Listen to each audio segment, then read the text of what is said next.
दरबार भरला आणि भरलेल्या दरबारामध्ये बरं का सगळे राजे महाराजे सगळे या ठिकाणी आले आणि आल्यानंतर तो दरबार भरला. त्या दरबार भरल्यानंतर नारदजी सुद्धा तिथं आले. नारदजी आल्यानंतर हनुमंतराला सांगितलं कुठं चालले?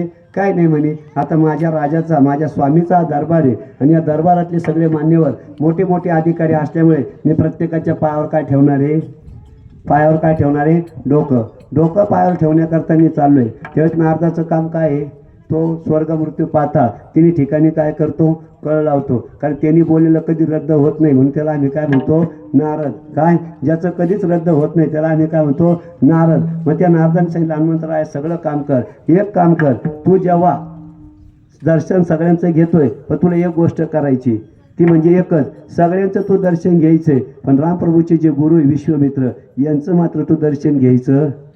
जे विश्वाचे मित्र आणि रामप्रभूचे गुरु असे असणारे विश्वमित्राचं तू दर्शन घेऊ नको. आणि हे जेव्हा सांगितल्यानंतर हनुमंतरायाला माहिती होतं, कारण हनुमंतराय काय निर्बुद्ध नव्हते, बुद्धिमत्ता वरिष्ठम असे असणारे हनुमंतराय जाणत होते याच्यात काही ना काहीतरी उकल आहे. म्हणून हनुमंतरायाने सांगितलं काही हरकत नाही. हनुमंतरायाने सगळ्यांच्या पाया पडायला सुरुवात केली. पडता पडता विश्वमित्रांना सोडलं. विश्वमित्रजींना वाटलं जाऊ द्या, एवढ्या गर्दीमध्ये याचं दुर्लक्ष झालं असेल, काही हरकत नाही. पहिल्या दिवशी सभा झाली, परत दुसऱ्या दिवशी ती सभा पोरामा पूर्ण राहिल्यानंतर दुसऱ्या दिवशी भरली. दुसऱ्या दिवशी हनुमंतरायाने तेच केलं, सगळ्यांच्या पाया पडल्या पण विश्वमित्राच्या मात्र पाया पडल्या नाही. आता विश्वमित्राच्या पाया दुसऱ्या दिवशी पडल्या नाही पण अजून काही विषय बाकी राहिल्यामुळे ती सभा तिसऱ्या दिवसावर गेली. आणि तिसऱ्या दिवसावर गेल्यानंतर सभा जेव्हा सुरू झाली, सुरू झाल्यानंतर हनुमंतरायाने पुन्हा तेच केलं, संपूर्ण सगळ्यांच्या पाया पडले पण विश्वमित्राच्या पाया पडले नाही. आणि विश्वमित्राच्या जेव्हा पाया पडले नाही त्यावेळेस मात्र ज्या विश्वमित्रांना कधी राग आला नाही अशा विश्वमित्रांना सुद्धा काय झाला?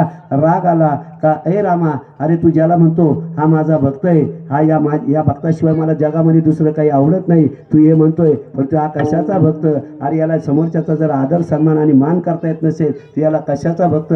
मला एकच सांगतो, मी तुझा गुरु आहे आणि गुरु या नात्याने तुला एकच सांगतो, यांनी माझा काय केलेला आहे? अवमान केलेला आहे. आणि तो अवमान केल्यामुळे मला तुला याला काय करायचंय? शासन करायचं. आणि शासन करायचं म्हणल्यानंतर मग मात्र हनुमंतराय काय करायला लागले?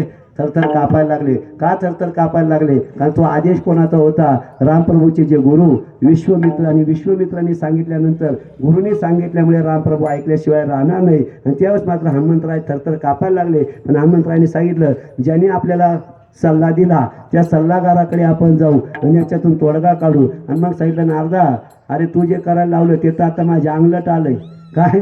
आता माझ्या अंगलट आलंय आणि ते अंगलट आल्यामुळे आता मी करू काय? तर मग त्यांनी सांगितलं काहीच काळजी करू नको, कारण रामाच्या बाणात जेवढी ताकद नाही तेवढी रामाच्या नामात काय आहे? ताकद आहे. आणि आजपर्यंत तू जो भक्त शिरोमणी ठरला तो कशाच्या जोरावर ठरला? त्या नामाच्या जोरावर तू ठरल्यामुळे तू हनुमंतराय भक्तीच्या याच्यामध्ये शिरोमणी असल्यामुळे तू एकच काम कर, जय श्रीराम म्हणून उड्डाण कर आणि वाळवंटात जा, एक गोल असं मंडल कर, गोल असं वर्तुळ कर आणि त्या वर्तुळामध्ये राहून गदा खाली ठेव आणि दोन्ही हातात गदा धरून तू फक्त एकच काम कर, श्रीराम जय राम जय जय